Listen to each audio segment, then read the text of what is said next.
Magandang umaga po, Teacher Julie.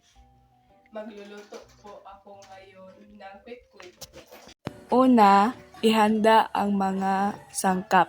Nilagang itlog, all-purpose flour, cornstarch, baking powder, iodized salt. Pwede nyo rin lagyan ng food coloring.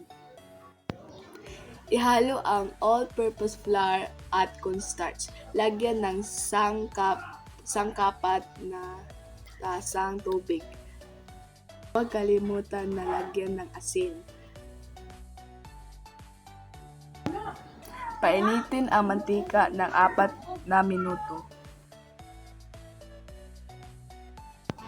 Hintayin na maging golden brown ang quick-quick bago kunin.